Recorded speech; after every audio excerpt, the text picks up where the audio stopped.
Yo como Wayuu, además de tener un apellido, también tengo una casta.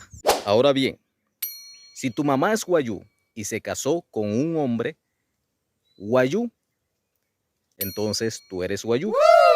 Pero debes llevar la casta de tu mamá, no la de tu papá. Si tu mamá es una persona no Wayuu y se casa o se casó con un hombre Wayuu, tú no eres Wayuu. En mi caso, soy López, pero mi casta es Husayú. El animal que representa mi casta es la culebra sabanera. ¿Y sabes cuál es la diferencia entre una casta y un apellido? Para los Wayuu, aquí te lo digo, que la casta la obtengo de la línea materna, es decir, la obtengo de mi madre. Por eso se dice que los Wayuu somos matrilineales, es decir, mis hijos deben llevar la casta de su mamá, la casta de la mamá, de la línea materna.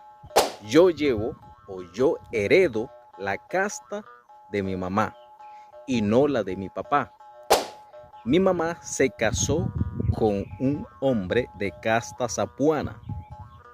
Los hijos de mi mamá no pueden ser sapuanas, son Husayú, porque la casta se obtiene de la línea materna.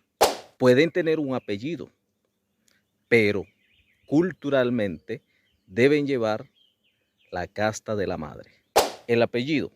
Cuando una pareja, hombre y mujer, se casan y ambos tienen hijos, lógicamente los hijos deben llevar el apellido del papá. Primero el apellido del papá y como segundo apellido el de la mamá. Eso puede servir para efectos legales, pero culturalmente el de mayor peso es de la casta.